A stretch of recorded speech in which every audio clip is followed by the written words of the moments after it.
വയനാടിനെ പാകിസ്ഥാനോടുപമിച്ച അമിത്ഷായ്ക്ക് രാഹുൽ ഗാന്ധിയുടെ മറുപടി. വയനാട് ഇന്ത്യൻ സംസ്കാരത്തെ പ്രതിനിധീകരിക്കുന്നെന്നും വ്യത്യസ്ത ആശയമുള്ളവർ ഇവിടെ ഒരുമയോടെ കഴിയുന്നുവെന്നും രാഹുൽ തിരുവമ്പാടിയിൽ പറഞ്ഞു. വയനാട് എന്ന പേര് ലോകം മുഴുവൻ എത്തിക്കും. വയനാടുമായി ദീർഘകാലത്തേക്കുള്ള ആത്മബന്ധമാണ് താൻ ആഗ്രഹിക്കുന്നതെന്നും രാഹുൽ വ്യക്തമാക്കി. People of Kerala ask the question, what is wrong with Malayalam? Why is Malayalam less than any other language in the country? The history of the Kerala people, that we are not allowed to be proud of it.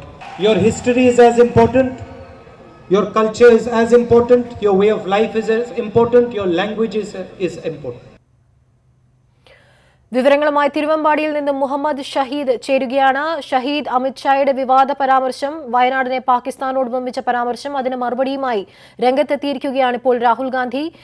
സുൽത്താൻ ബത്തേരിയിൽ ആവർത്തിച്ച വാക്കുകൾ തന്നെയാണോ അദ്ദേഹം തിരുവമ്പാടിയിലും പറഞ്ഞത്? എങ്ങനെയായിരുന്നു അദ്ദേഹത്തിന്റെ വാക്കുകൾ?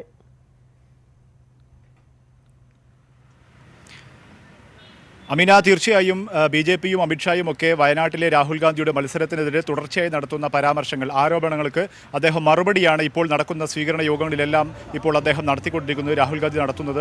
ഇതിൻ്റെ ഭാഗമായി തിരുവമ്പാടിയിൽ നടന്ന പൊതുയോഗത്തിലും അദ്ദേഹം ഈ കാര്യം പറഞ്ഞാണ് തുടങ്ങിയത്. രാജ്യത്തെ ജനങ്ങളെ വിഭജിക്കുന്ന ഒരു രാഷ്ട്രീയമാണ് ബി.ജെ.പി മുന്നോട്ട് വെക്കുന്നത്. എന്നാൽ ബഹുസ്വരരുടെ സംസ്കാരമാണ് കേരളം ഉയർത്തിപ്പിടിക്കുന്നത്, പ്രത്യേകിച്ചും വയനാട് ഉയർത്തിപ്പിടിക്കുന്നത്.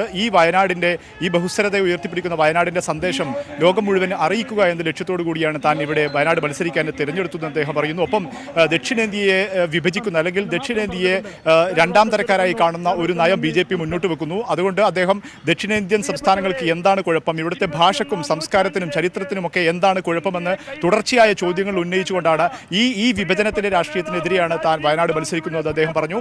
തുടർച്ചയായി അദ്ദേഹത്തിൻ്റെ പിന്നീട് നടന്ന പ്രസംഗത്തിൻ്റെ ഭാഗങ്ങൾ വയനാട് ശ്രദ്ധ കേന്ദ്രീകരിച്ചുകൊണ്ടുള്ളതായിരുന്നു. വയനാടിൻ്റെ വികസന പ്രശ്നങ്ങൾ അദ്ദേഹം ചൂണ്ടിക്കാണിച്ചു, വയനാടിൻ്റെ നേരിടുന്ന കാർഷിക പ്രശ്നങ്ങൾ ചൂണ്ടിക്കാണിക്കുന്നു, ടൂറിസം സാധ്യതകളിൽ തനിക്ക് എന്തൊക്കെ ചെയ്യാൻ കഴിയുമെന്നുള്ള കാര്യം വിശദീകരിച്ചു. അങ്ങനെ വയനാടിനെ സമഗ്രമായി സ്പർശിക്കുന്ന ഒരു പ്രഭാഷണം അദ്ദേഹത്തിൻ്റെ ഭാഗത്ത് നിന്ന് പിന്നീട് ഉണ്ടായി എന്നുള്ളത് തന്നെയാണ്. അദ്ദേഹത്തിൻ്റെ വാക്കുകൾക്കൊടുവിൽ സൂചിപ്പിച്ചത് വയനാടുമായി വലിയ ഒരു ആത്മബന്ധം ദീർഘകാലം സൂക്ഷിക്കാനാണ് താൻ ഉദ്ദേശിക്കുന്നതെന്ന് അദ്ദേഹം പറയുന്നു. അതായത് വയനാടിൽ നിന്ന് പെട്ടെന്നൊന്നും മത്സരിച്ച് തിരിച്ചു പോകാനല്ല താൻ വന്നതെന്ന് സൂചന നൽകുന്ന ഒരു പരാമർശം. വയനാടുമായുള്ള ഹൃദയബന്ധം സൂക്ഷിക്കാനാണ് താൻ എത്തിയത്. വയനാടിൻ്റെ ടൂറിസം സാധ്യതകളെ ആഗോളതലത്തിൽ താൻ പ്രചരിപ്പിക്കുമെന്നും അദ്ദേഹം പറഞ്ഞു. അമേരിക്കയുടെ മുൻ പ്രസിഡന്റ് ബരാക് ഒബാമ തനിക്ക് വിദേശ സന്ദർശനം നടത്താൻ വയനാട് തെരഞ്ഞെടുക്കണം എന്ന് പറയുന്നിടത്തേക്ക് വയനാടിൻ്റെ ഖ്യാതി ലോകം മുഴുവൻ എത്തിക്കുമെന്ന് അദ്ദേഹം പറയുന്ന അദ്ദേഹത്തിൻ്റെ പ്രഭാഷണത്തിൽ ചൂണ്ടിക്കാണിക്കുകയുണ്ടായി. ഒപ്പം അദ്ദേഹം വയനാട്ടിൽ നിന്നും അടുത്തിടെ IAS നേടിയ ആദിവാസി യുവതി ശ്രീധന്യ സുരേഷിൻ്റെ പേരെടുത്ത് അദ്ദേഹം പരാമർശിച്ചു. ശ്രീധന്യ സുരേഷിനൊപ്പമാണ് താൻ ഇന്ന് ഉച്ചഭക്ഷണം കഴിച്ചത്. ആ ഉച്ചഭക്ഷണം കഴിക്കുന്നതിനിടെ ശ്രീധന്യ സുരേഷിനോട് എങ്ങനെയാണ് താൻ ഈ IAS എന്ന ഉയർന്ന റാങ്കിലേക്ക് എത്തിയതെന്ന് താൻ ചോദിച്ചു. അപ്പോൾ ശ്രീധന്യ സുരേഷ് പറഞ്ഞു, തൻ്റെ മാതാപിതാക്കൾ ദേശീയ ഗ്രാമീണ തൊഴിലുറപ്പ് പദ്ധതിയുടെ ഭാഗമായി തൊഴിൽ ചെയ്യുന്നവരാണ്, അങ്ങനെയാണ് അവിടുന്ന് കിട്ടിയ പിന്തുണ തനിക്ക് വലിയ സഹായകരമായി എന്ന് ശ്രീധന്യ സുരേഷ് തന്നോട് പറഞ്ഞതായി രാഹുൽ ഗാന്ധി പ്രസംഗത്തിൽ ചൂണ്ടിക്കാണിച്ചു.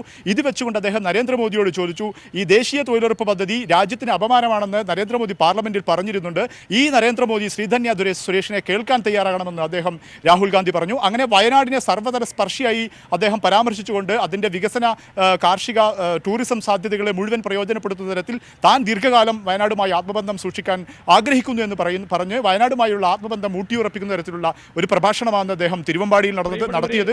നേരത്തെ തൊട്ടുമുമ്പ് സുൽത്താൻ ബത്തേരിയിൽ നടത്തിയ പ്രഭാഷണവും ഇതിൻ്റെ ഭാഗം തന്നെയായിരുന്നു. ഇത് തുടർച്ചയായിട്ട് തന്നെയാണ് തിരുവമ്പാടിയിൽ അദ്ദേഹം പ്രസംഗിച്ചത്. ഒപ്പം തിരുവമ്പാടി മലയോര കുടിയേറ്റ കർഷക പ്രദേശമാണ്. അവിടെ ആ റബ്ബർ കർഷകർക്ക് വിലയിടിവിന് കാരണമായത് മലേഷ്യയിൽ നിന്നും റബ്ബർ ഇറക്കുമതി ചെയ്യുന്ന കേന്ദ്ര സർക്കാരിൻ്റെ നരേന്ദ്രമോദിയുടെ നയമാണ്. ഈ നയം കോൺഗ്രസ് അധികാരത്തിൽ വന്നാൽ തിരുത്തുമെന്ന് കൂടി അദ്ദേഹം കർഷകർക്ക് വാഗ്ദാനം നൽകുകയുണ്ടായി. വിശാലമായ രാഷ്ട്രീയവും ഒപ്പം മണ്ഡലത്തിലെ ജനങ്ങളുടെ, വോട്ടർമാരുടെ വികസന സങ്കല്പങ്ങളെയും പരാമർശിച്ചുകൊണ്ട് അതിനെ സ്പർശിച്ചുകൊണ്ടുള്ളതായിരുന്നു പ്രധാനമന്ത്രിയുടെ തിരുവമ്പാടിയിലെ പ്രസംഗം. അല്പസമയം മുമ്പാണ് ഇവിടെ പൊതുയോഗം അവസാനിപ്പിച്ച് അദ്ദേഹം വയനാട് മണ്ഡലത്തിന്റെ ഭാഗമായ വണ്ടൂരിലെ സ്വീകരണ പൊതുയോഗത്തിൽ പങ്കെടുക്കാനായി തിരുവമ്പാടിയിൽ നിന്ന് തിരിച്ചത്. ഷഹീദ്, ഇനി രാഹുൽ ഗാന്ധിക്ക് ബാക്കിയുള്ള പരിപാടികൾ എന്തെല്ലാമാണ്? അദ്ദേഹം എപ്പോഴാകും മടങ്ങിപ്പോവുക ദില്ലിയിലേക്ക്?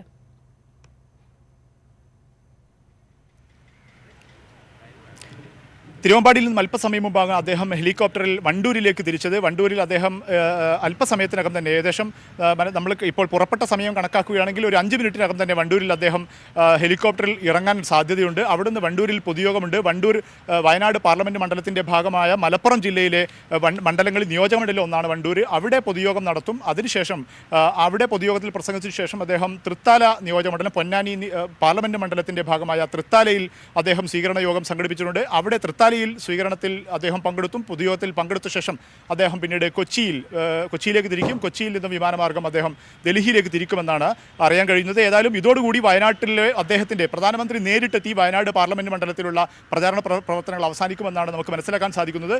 തൊട്ടു പിന്നാലെ അടുത്ത ദിവസങ്ങളിൽ പ്രിയങ്ക ഗാന്ധി ഉൾപ്പെടെയുള്ളവർ വയനാട്ടിലേക്ക് എത്തുമെന്ന് അറിയിച്ചിട്ടുണ്ട്. ഏതായാലും തൃത്താലയിലെ പൊതുയോഗത്തിന് ശേഷം രാഹുൽ ഗാന്ധി കേരളത്തിൽ നിന്ന് മടങ്ങുമെന്നാണ് അറിയാൻ കഴിയുന്നത്. ശരി, മുഹമ്മദ് ഷഹീദാണ് വിവരങ്ങൾ നൽകിയത്.